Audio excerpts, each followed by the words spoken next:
What's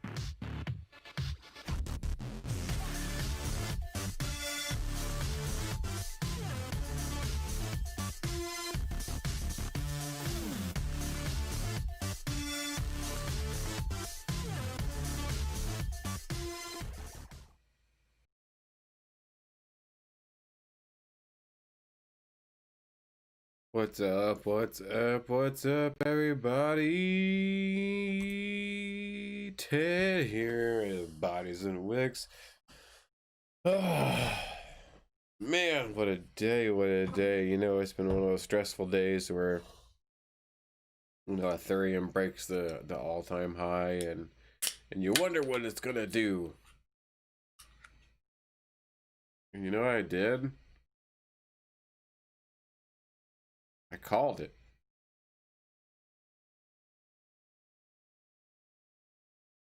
I mean, it's as simple as that. I called it. I called exactly where it was going to short. I said what it's going to do. I said it's going to fall. I said then it's going to pull up to about 80% from that fall, and then it's going to drop again.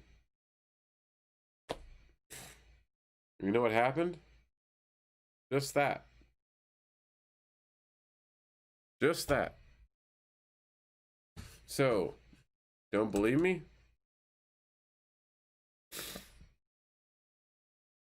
Let's head over to let's head on over to my well, first of all, if you like smart money and you want to understand more about how the institutions take control of the financial institutions, and they manipulate them to their ability, so that they get the ultimate profit.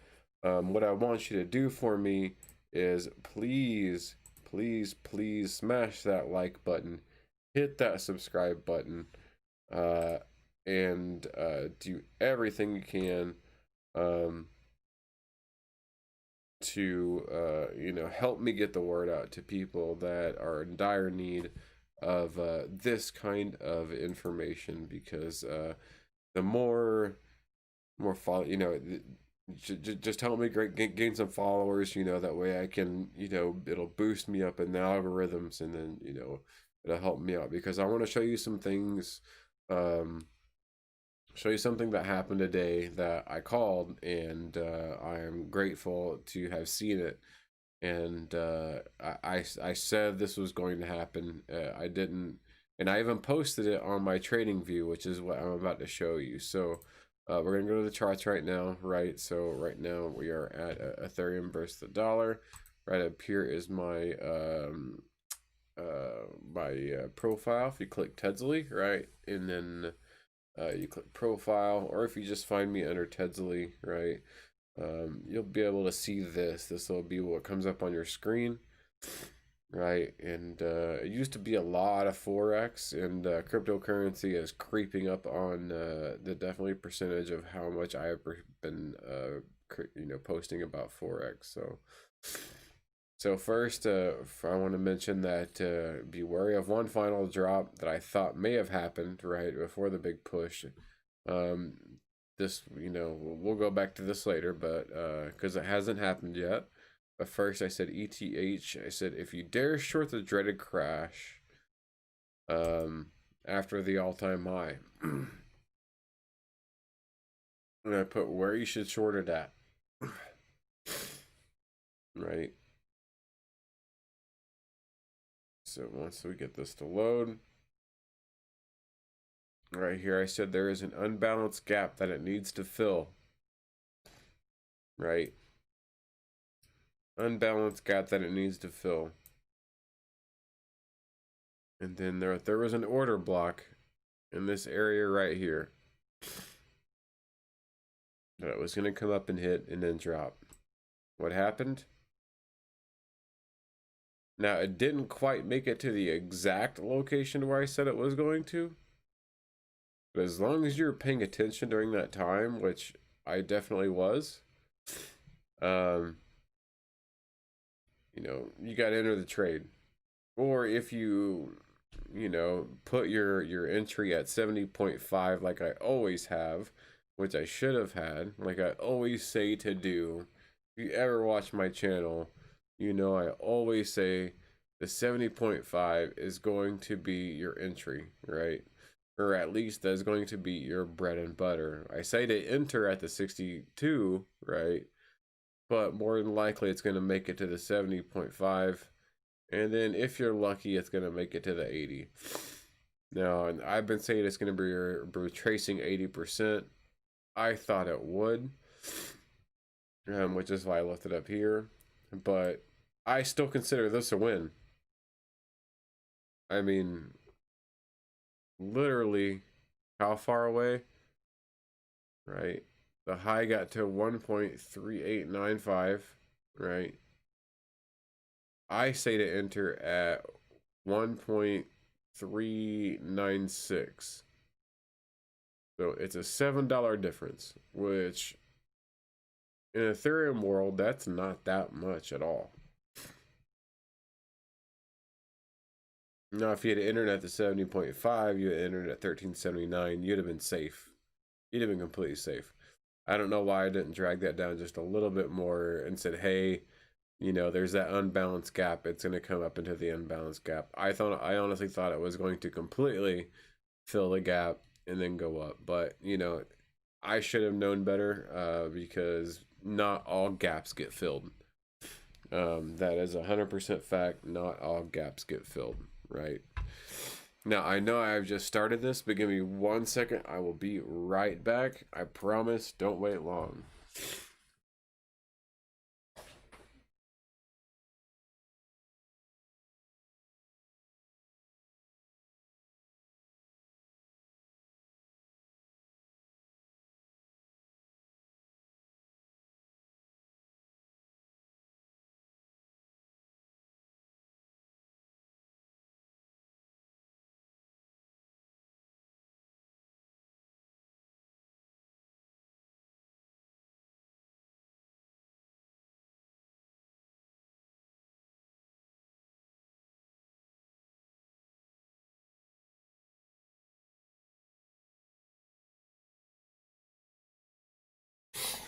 All right, told you I wouldn't be long. Sorry about that.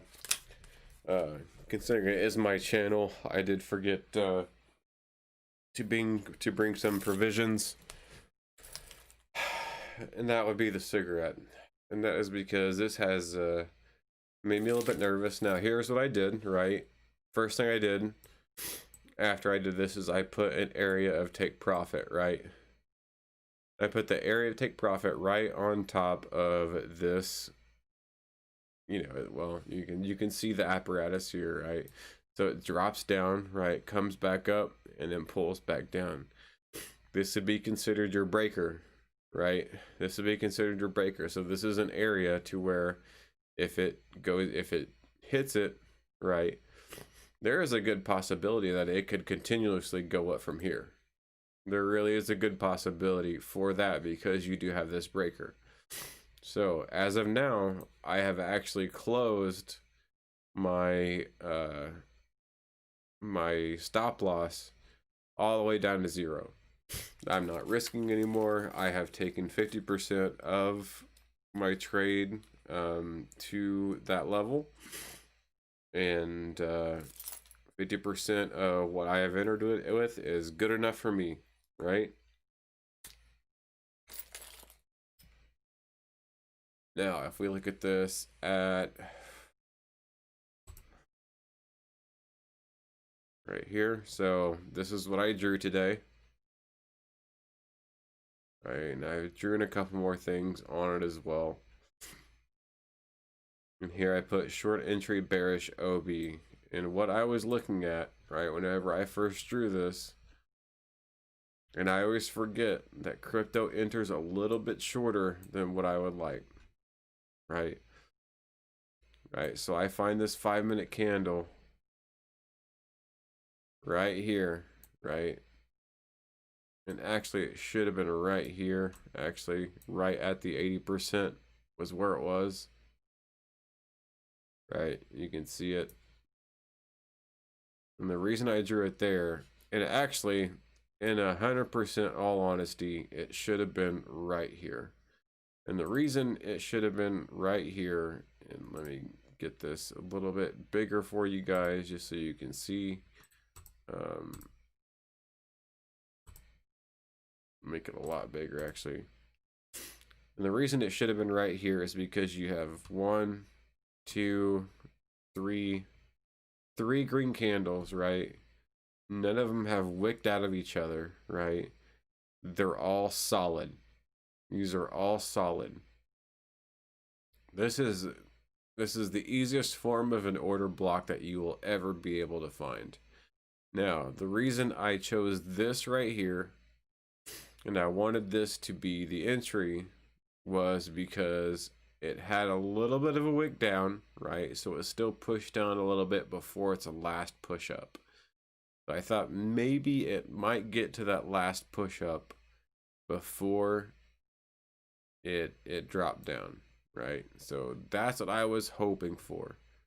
Exactly what I was hoping for. If we go all the way across and we see what happened, it hit exactly where I thought it should have hit in the first place, right? Because that was the start of the order block.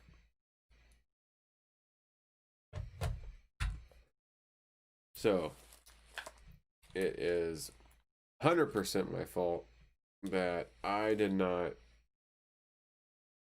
calculate for that, or I did calculate for it, but I didn't calculate for it enough to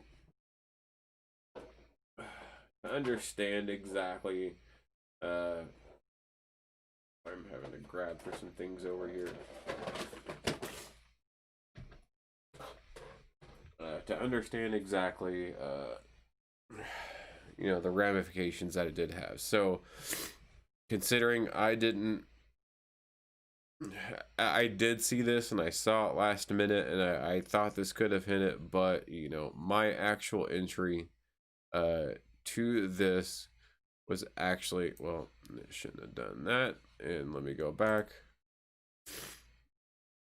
Let me undo it. So my actual entry to this was a little bit lower than I expected it, and I wanted it to be, which was 1375. So, and that's because it just happened so quickly, and I was honestly waiting for it to get higher. And then once I realized it wasn't going to get higher, I had to enter. I knew if I waited too much longer, then I was not going to get in the best price possible. So, good news is we've already hit take profit 1, like I said, at 1320, right? So 1320 is already done. Now, what is going to happen from Ethereum from here, Ethereum from here? And sorry, one reason I've been late on this video is because I've been taking some time. I've been trying to do some research and get into a good exchange. So I chose Kraken. I know everybody does Binance, but Binance US just doesn't have the altcoins. Plus, the altcoins that as many altcoins anyway. Plus, you know, there's some other factors in there too. That I just thought, you know, Kraken would actually relieve. Now, considering there are, even though this does look like it does hit an order block, it does look like there could be equal lows here, right? And because there are equal lows that have formed, this has created liquidity. What does liquidity mean? It means generally what happens, again, I'll draw this out, when this liquidity happens, it'll come down, probably hit this line, pull back up just a little bit, go through it, right? So the reason it pulls back up, right, is to make people think that, oh, this is support, it's going to buy, right? And then it stops and turns around, and then people have to lose money, right, because they already were buying, and then they turn around and sell, right, thus triggering buy stops, right, that were just hitting below that, right? And then now people start selling, and now it turns around, takes out the buy stops, right? As well as takes out the people that are confused that were selling in the first place, or buying in the first place. And so they stay here, right? And then it turns around and does this. That is a typical smart money action right along a level of liquidity, right?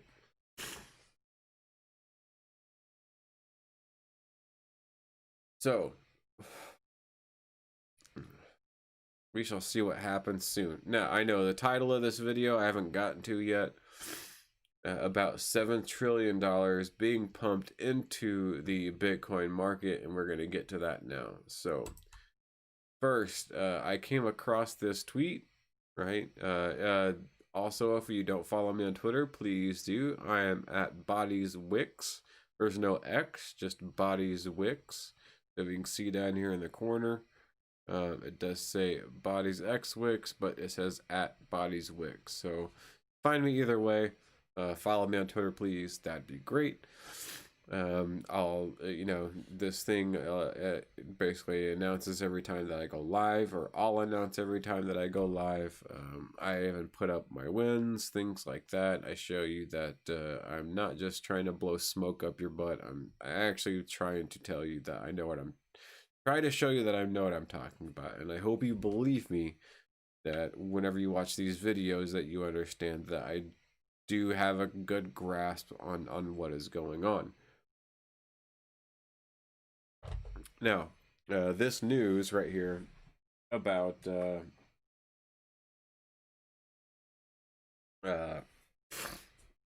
about 7 trillion incoming to of BTC incoming, right? So it says from the BTC Times. All right, let's click on this.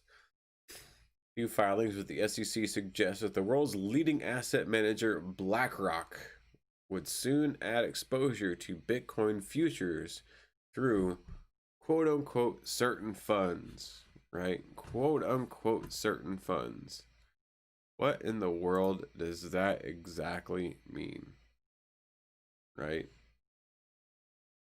What in the world does that exactly mean?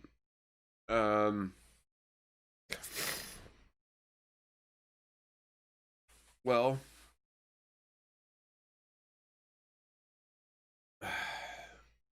the thing is what is BlackRock, right? I think that's the biggest thing that we have to ask ourselves. We have to ask ourselves, what is BlackRock? BlackRock is a Chinese-owned firm that is gotten itself into our financial system. If you have ever been on stocks or looked at stocks, or actually if you use Stash, Stash is one of the biggest ones actually that will, they kind of offer you a conglomerate of they'll be like, how about you use this grouping of of stocks to use, and it'll give you like the list of stocks that are in this grouping, and it has like a really cool name to it, like Combat Climate.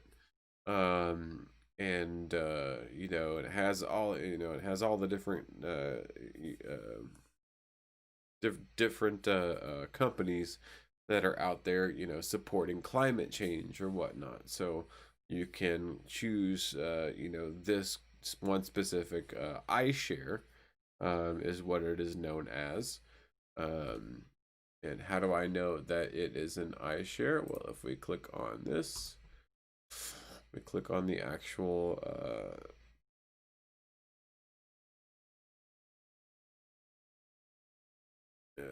article here, it'll actually explain.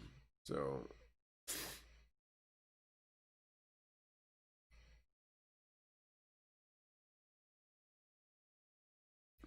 here we can see BlackRock, of course, plans to invest, or plans to get involved, and not really invest, but get involved in Bitcoin. In the Bitcoin futures. Now that is what is a little bit more worrying than companies adding in Bitcoin, or buying Bitcoin as their treasuries, right? So this is specifically saying BlackRock is actually um, looking to be a smart money player in the market, right? Because that's what I do. I look for basically way too short or long futures. In a sense, I do it more in a CFD style, a contract for difference. But it can be used for futures as well. It's basically the same thing. I find the specific areas to where smart money pushes the market to where the algorithms leave the hints behind and things like that. And that's what BlackRock is basically saying that they are going to do. It doesn't say that they're going to be investing $7 trillion. It says that they're going to plan to get into the futures market of, right, 7.3 in assets under management by the end of okay, well, that just tells you how big they are. For last year, Bitcoin is a digital asset whose ownership and behavior determined by participants in an online peer-to-peer network that connects computers to run publicly. By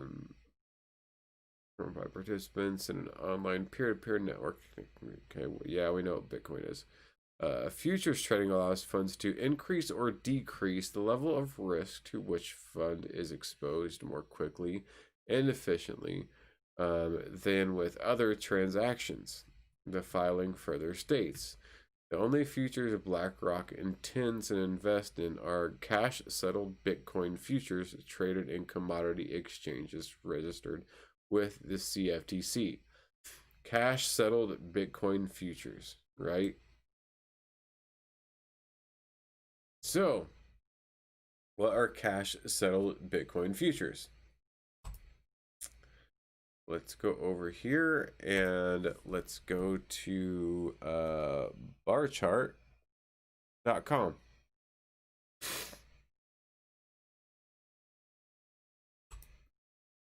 We can select a commodity, right?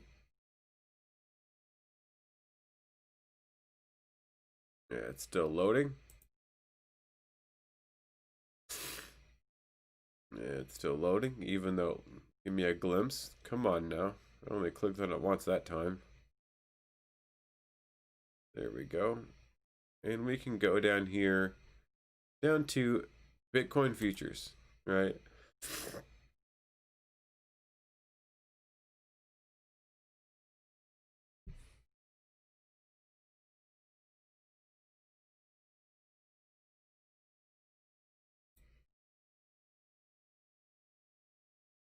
Now, generally what it says is it'll have contract and it'll have cash, but it's usually the first contract. So considering we're in the month of January, January is basically the cash contract. Meaning that as soon as the trade is over, it can be automatically ended in a cash venture, basically, right? So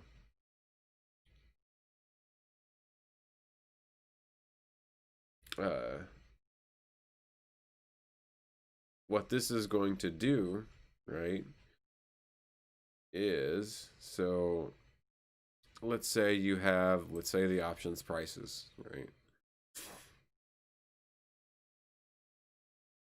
And instead of near the money, well, yeah, let's go near the money, right? So what this is doing is that this is allowing BlackRock to go in here and say, and probably know, right? Like if we were to take a look at Bitcoin, right? Which I was actually looking at just before what was happening, right? Exactly as I called it. Well, not exactly as I called it, but I did say it was going to go through this. I told people it was going to go through uh, this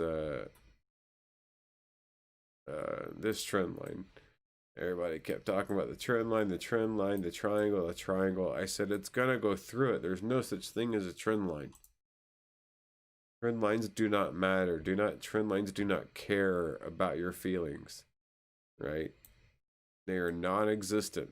It may looks pretty, you know, on a chart, right? To draw a trend line, they put two dots together, right?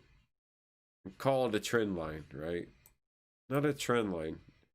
Trend lines are even barely, you know, the product of price action, right? That's what trend lines are. Trend lines are a product of price action. It's a product of price hitting, you know, an order block at the exact same time as a different order block. And then it does it again way later up in time. And so sometimes you get, you know, what looks like a trend line, or what is going to look like a trend. But that is out of the question. There is no trend line for Bitcoin, right? And what I was telling people is that what happened, and I even have it circled right here, there is a bullish order block that is right underneath this liquidity.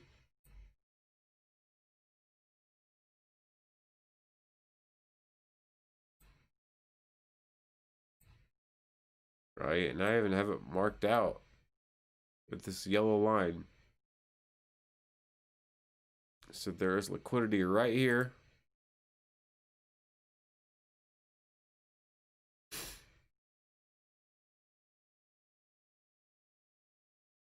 Right? And it's going to drop down past that liquidity. And it's going to hit this bullish order block, right? And then return back upward. It's exactly what I said it was going to do. What did it do? Boom. Drops into that order block, turns around, goes bullish, right? But it only goes bullish until, again, I have the line drawn. And I had to drew these at least yesterday. You know, this didn't happen today because I'm just now looking at this chart. And I haven't opened up this chart since yesterday. So what I was saying is that there is a bullish order, a bearish order block right here, right? Just like there was in the Ethereum one that I was talking about earlier, right? So what happened, right, is that it's going to allow this to go down, right? And now it's going to seek out the same thing, right? It's going to seek out an area to where there is a bullish block, a last push down, right, before a push up, right? So that could be this level right here. It honestly could. This is a decent last push down, a decent one, not a good one, a decent one. This is actually a better last push down. What am I doing here? But because you have this last push down, and then all of a sudden it switches over and then goes up, and it goes up in a pretty dramatic fashion. So right here would be, even though it's the bottom of it, this would still be your order block, right? So it hits this, it starts retracing, but then again, it's not really that strong, right? Because you do have these guys behind it that are very, very wicky. They really don't know which direction that they're going to go in. And it's not something solid like what we saw basically in Ethereum, right? When we had those three solid blocks up. So what we're probably going to see is a downward continuation, right, in in Bitcoin, right? I think it's going to get below this level here, right? Not only it's going to go below that level there, it's probably going to get below this level here because there's more liquidity right here. Once it gets down to this level, right? Everybody's going to think this is a buy area too, and go buy, buy, buy, buy, buy, and just go right through that, and then it's going to hit another bullish order block. Surprise, surprise. And that's why I have all of these laid out here for everybody to see.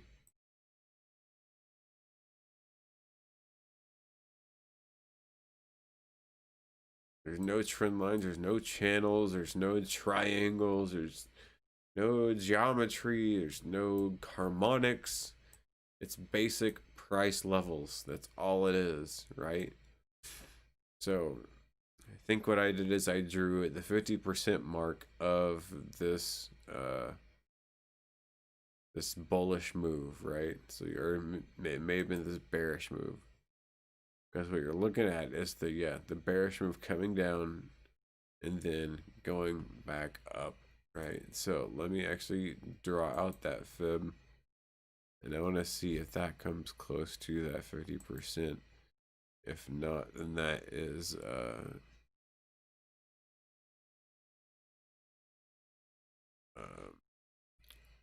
that is a place, a misplacement of on my part of where that candle should go. A little bit above it.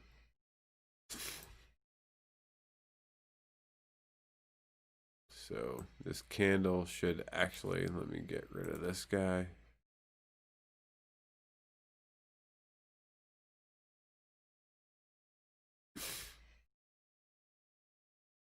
Right, so I'm thinking that this is exactly where Bitcoin will be going to, basically. So 31,921, or 3,200 in short.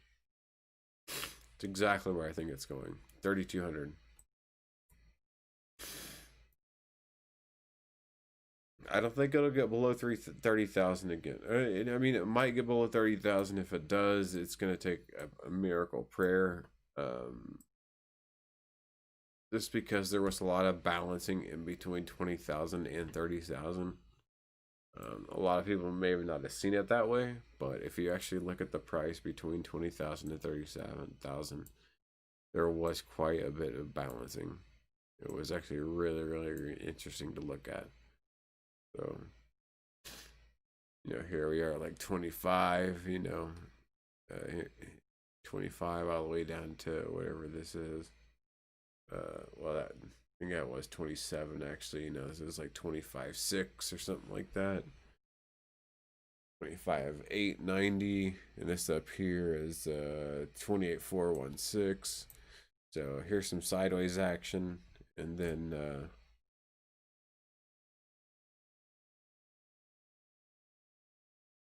here you go. Here's some 23.6, right? And then it drops down. When it drops down, what does it hit? It hits 21.7, and it comes back up, right? So, and then you have maybe kind of like this floating off deal, I guess you could say.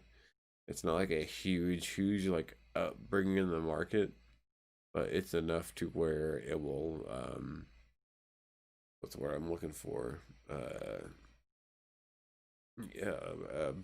Balance itself. It'll definitely balance itself. So as this was going up, it was balancing itself, and you can see it even right here.